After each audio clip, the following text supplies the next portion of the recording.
Bonjour, bonjour. Je me nomme Menogo Angolo-Rodrigue Joseph, étudiant à l'université de Douala, fac sciences, niveau 1 physique.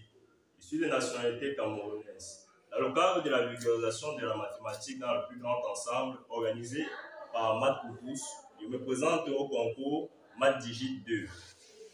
Pour ce faire, la candidature va se porter sur la résolution de ce petit problème de calcul d'air.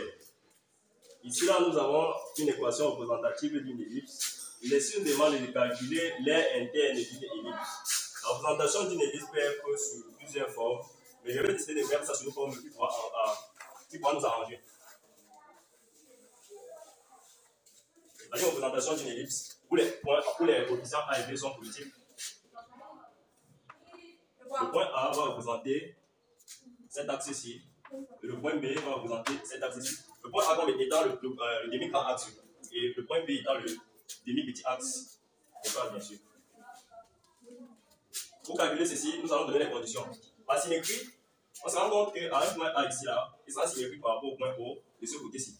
Et on peut faire la même chose pour n'importe quel point si on considère l'abscisse X appartenant à l'axe de l'abscisse. Au point ci, là va correspondre un Y fonction de X. D'accord. Donc on peut commencer à dire X supérieur à 0, Y supérieur à 0. Et on va aller plus loin. X va aller de 0 à A. X sera compris entre 0 et A. Et Y sera compris entre 0 et cette fonction-ci là, qui va délimiter le contour de la fonction de l'ellipse. Si on considère ce côté, fonction Y. D'accord. Donc graphiquement, cela se représente comment? Puisque les X étant positifs, ça veut dire qu'on a juste cette partie-ci. Les Y étant positifs, on a juste cette partie-ci.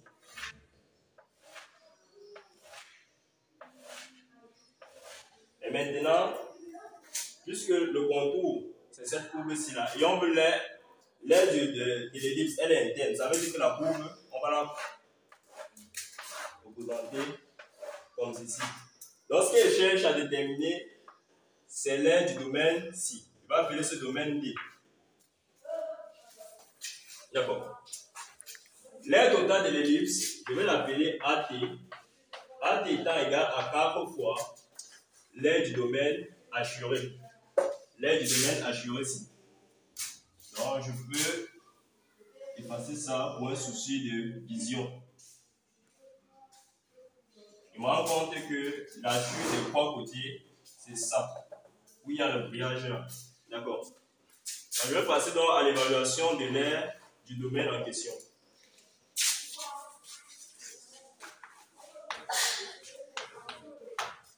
L'aire du domaine C est définie par la double intégrale, donc le différentiel X et le différentiel Y. On a dit plus haut que X varie de 0 à A. X varie de 0 à A. De 0 à A. Puis on a dit Y varie de 0 à une fonction Y qui dépend de X. Qui dépend de X.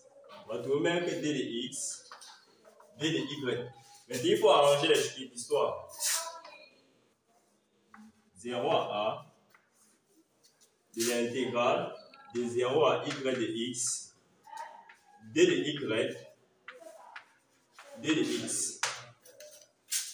Voilà l'intégrale qui nous intéresse. Ici, bien sûr, c'est 1. 1 étant comme la fonction constante dont on demande une primitive. Le résultat de l'intérieur ici là correspond à, je mets entre crochets, ça veut dire que j'ai à évaluer la primitive qui va correspondre à ce que je cherche. Donc j'aurai la primitive, comme c'est Y la variable considérée, dans ce cas-ci là, Y étant la variable considérée, puisqu'on a mis ici là le différentiel dy, de 0 à Y de X, D de X, ce qui correspond à intégrale de 0 à A de Y de X, D de X. Là, nous sommes à mi-chemin de la fin. Il faut maintenant déterminer la fonction Y en fonction de X, qui va me permettre d'évaluer l'intégrale finale. Cette fonction va correspondre à quoi? Ça va correspondre à la partie des y positifs. Nous avons dit que y est positif. Donc, on va se baser sur ça. En utilisant l'équation générale de l'ellipse, qu'est-ce qu'on va obtenir? On va obtenir que y carré sur a égale à 1 moins x carré sur a carré. D'accord. Y carré sur b carré égale à 1 moins x carré sur a carré. Mais je ne cherche pas ce quotient. Je cherche y. Puisque je connais que y est a positif, lorsque je vais balancer ceci de l'autre côté là-bas, qu'est-ce qu'on va obtenir? On va obtenir donc que y est égal à la valeur absolue de b racine de 1 moins x carré sur a. Puisque depuis, il ne fait que dire que x, y est positif, la valeur absolue c'est là, puisque b est un réel strictement positif. Il peut enlever la valeur absolue sans souci. Donc y sera égal à b racine de 1 moins x carré sur a carré. D'accord. Maintenant, à ce niveau-ci, lorsqu'il doit poser ça ici dedans, on va voir qu'il sera intéressant de poser le changement de variable a cosinus u.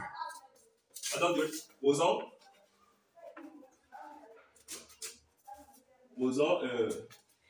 x égale à a cosinus u. Qu'est-ce qu'on obtient dans l'intégrale? L'intégrale là correspond à 0 à a.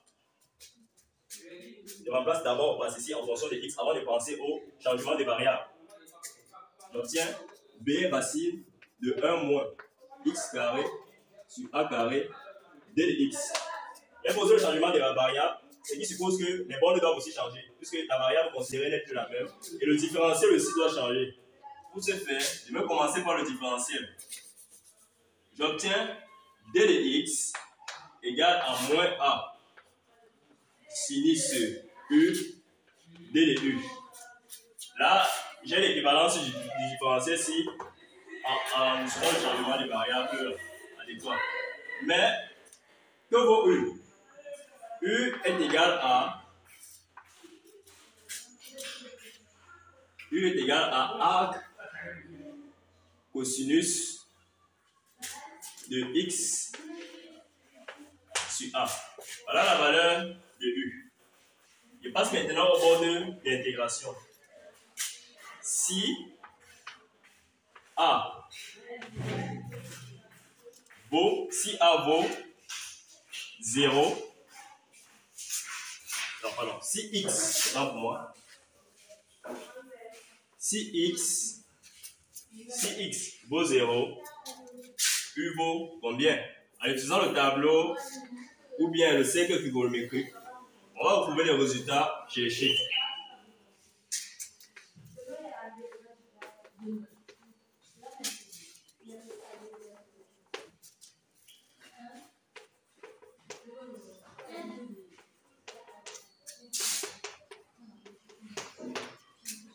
On va retrouver facilement les résultats cherchés. Donc ça, c'est une esquisse du tableau, en fait, du cercle trigonométrique avec les différents angles. Mais il n'y a pas de problème.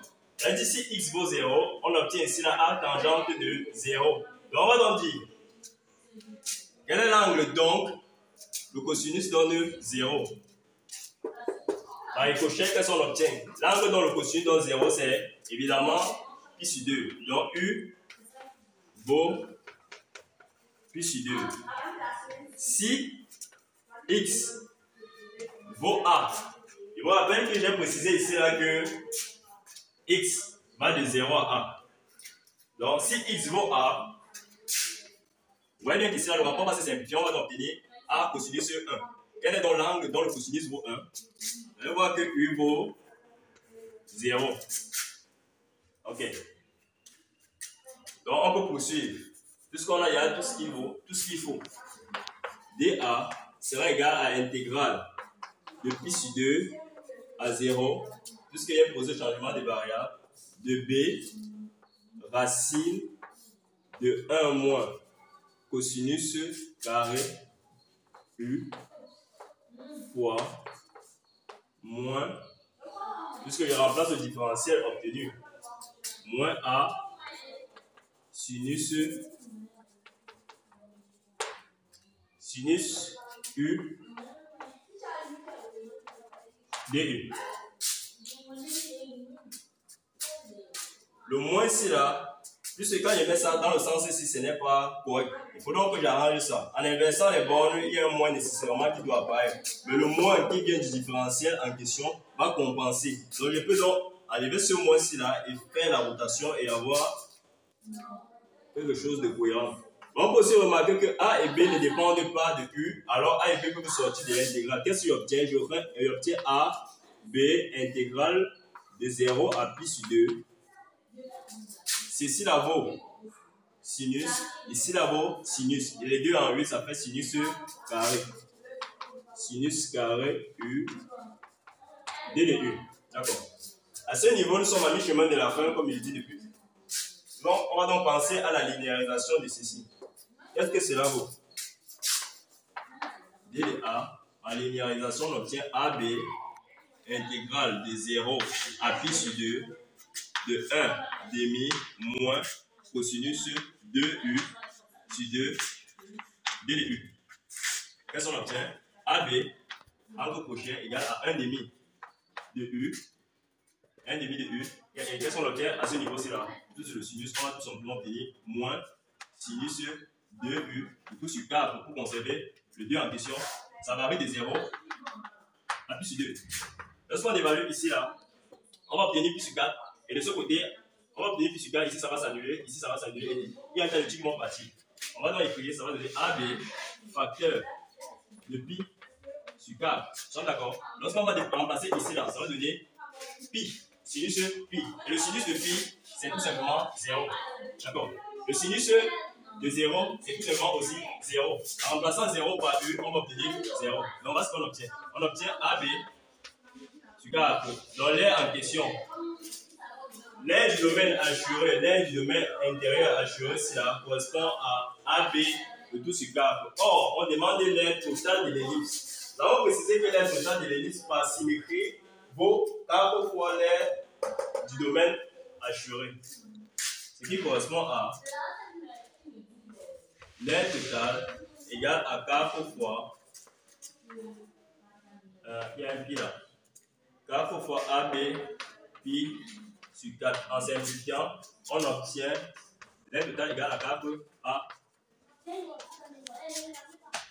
Le résultat de l'exercice est tout simplement pi est tout simplement égal à pi AB. Merci.